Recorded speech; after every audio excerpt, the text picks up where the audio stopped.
T'avais dit que j'étais sauvage. À vrai dire, je suis pas très sage. Et tu vois bien ce que je dégage.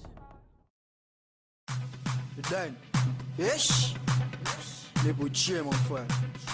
Hello mes queens, bon retour sur la chaîne et bienvenue aux nouvelles et principalement aux débutantes. Cette vidéo est faite pour vous. Donc si tu es débutante, ça veut dire que tu ne sais pas encore te maquiller, tu viens de rentrer dans la danse ou que tu n'y arrives pas. Eh bien je vais te donner les éléments pour savoir comment te mettre en valeur.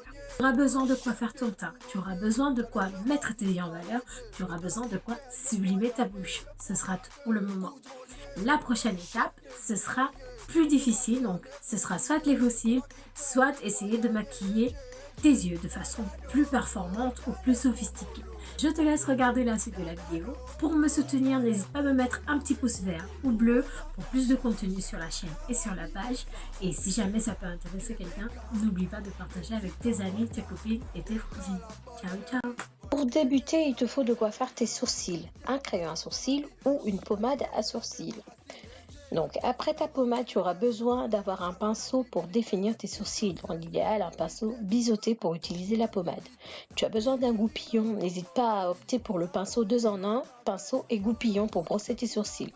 Tu as besoin d'un anti-cerne crème pour la correction et d'un pinceau adapté, plat ou biseauté également.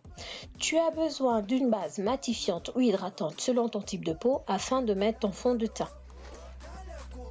Tu auras besoin d'un fond de teint fluide ou crème et d'un pinceau adapté pour étaler ton fond de teint fluide ou crème. Ici, j'ai un pinceau kabuki spécial fluide, mais tu peux également utiliser un beauty blender ou une éponge. Pour ton fond de teint fluide, tu as besoin pour la finition du fond de teint qui a la couleur adaptée ou qui a la couleur que tu veux utiliser. Et tu auras besoin d'un pinceau poudre pour la finition. Tu auras besoin d'un stick contouring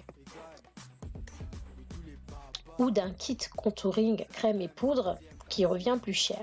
N'hésite pas à investir dans un fond de teint crème et poudre légèrement plus foncé que ta teinte habituelle. Tu auras besoin d'un pinceau pour sculpter les joues, pinceau blush ou pinceau contouring. Tu auras besoin d'un highlighter et d'une brume fixatrice. N'hésite pas à utiliser une brume apaisante du commerce. Tu auras également besoin d'un eyeliner. What the fuck, un make-up sans eyeliner? Ouh là là.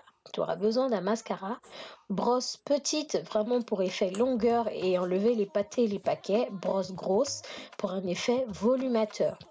N'hésite pas à avoir dans ta trousse de beauté des crayons pour le ras de cils inférieur. Ce seront tes alliés et tes meilleurs amis si tu n'es pas doué pour la pose de fard à paupières, surtout en tant que débutante.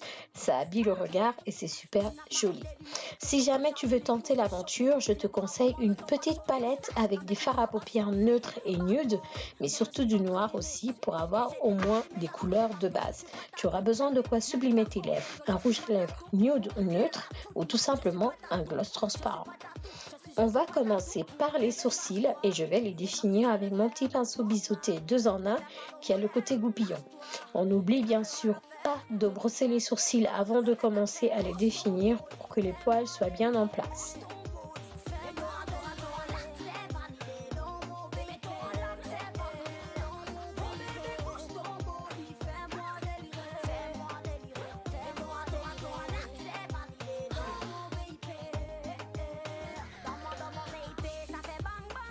Une fois que tu as défini tes sourcils, tu peux rebrosser dans le sens du poil pour bien fondre la couleur et ne pas avoir un effet trop foncé et trop forcé. Tu vas maintenant faire la correction avec ton anti-cerne ou ton correcteur crème et je te conseille de prélever de la matière que tu vas poser sur le dos de ta main pour éviter de replonger ton pinceau qui va déjà te servir et créer des microbes dans ton produit. Comme je te le disais, tu peux définir tes sourcils avec un pinceau plat paupières, plat anti-cerne ou biseauté, comme celui pour tracer les sourcils. C'est à toi de trouver le pinceau adapté à ton tracé et avec lequel tu te sens bien.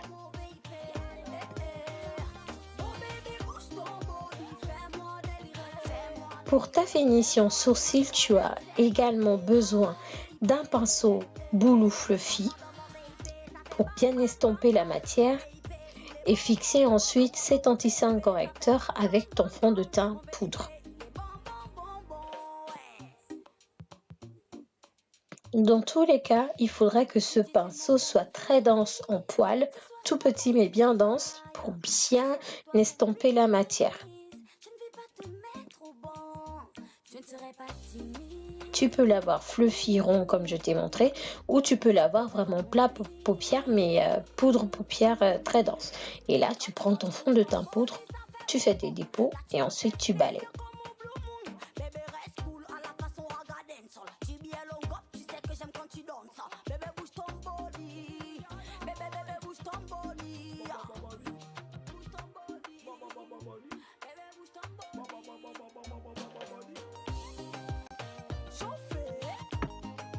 Quelle joie d'avoir des sourcils bien définis. Tu as passé la première étape du maquillage pour débutantes. Bravo. Ensuite, on va passer au teint et tu auras besoin de mettre ta base. Quelquefois, ton fond de teint te stipule qu'il faudrait bien le secouer car les matières ne sont pas toutes les mêmes, surtout pour les fonds de teint fluides. Moi, je vais l'étaler au Beauty Blender, mais quelquefois, tu peux avoir des fonds de teint qui adhèrent facilement avec un ustensile et pas avec un autre. Donc, c'est à toi de trouver l'ustensile adapté à ton fond de teint et surtout qui te convient. Une fois que tu as passé donc l'application du fond de teint, ce que tu peux faire, c'est directement utiliser ton highlighter. Ça va t'éviter toute une cacophonie parce que là, au moins, ça limite les dégâts.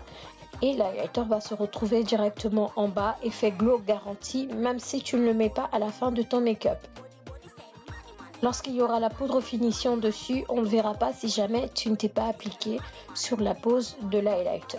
Donc là, on est à l'étape du strobing. Et ensuite, je vais mettre en lumière la zone sous les yeux. Je ne vais pas utiliser d'anti-cerne pour faire le highlighting. C'est plus facile comme ça et c'est encore plus gérable. Donc, je prends une teinte de fond de teint poudre plus clair que mon fond de teint habituel et je le mets au Beauty Blender sous les yeux.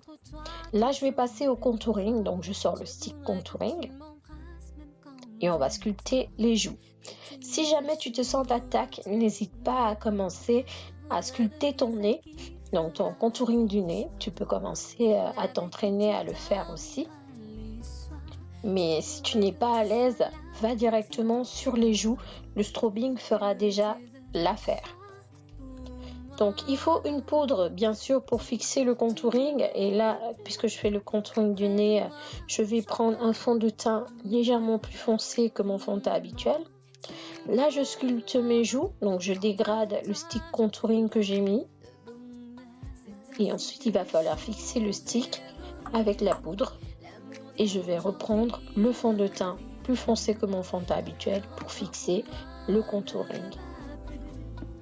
Si tu n'es pas d'attaque ou tu ne peux pas, n'hésite pas à directement utiliser la poudre si tu ne peux pas avoir le stick. Là, je prends le fond de teint qui est dans ma teinte normale. Mon fond de teint poudre qui matche parfaitement avec mon fond de teint fluide et je l'étale sur tout mon visage par des dépôts avec le Beauty Blender. J'utilise le même Beauty Blender que j'ai utilisé pour mettre mon fond de teint fluide, donc il va rester un peu humidifié avec le fond de teint et ça va être encore mieux pour la pose. Ensuite, j'utilise un pinceau finition et je balaye l'excédent. Pour les yeux, quoi de plus top que d'avoir un eyeliner?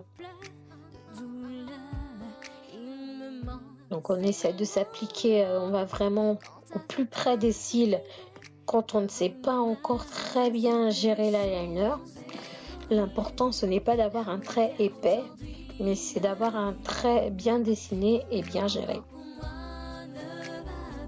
Pendant que l'eyeliner sèche, je prends un petit crayon à lèvres qui va corriger mon hyperpigmentation. C'est vraiment un crayon couleur lèvres naturel.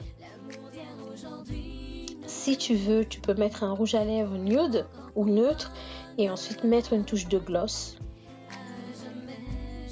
Et ensuite, je passe au mascara et je préfère utiliser un mascara volumisateur pour le haut. Je vais utiliser le mascara qui a la petite brosse pour enlever les paquets et au ras de cils inférieur, je vais utiliser le mascara petite brosse pour éviter les paquets.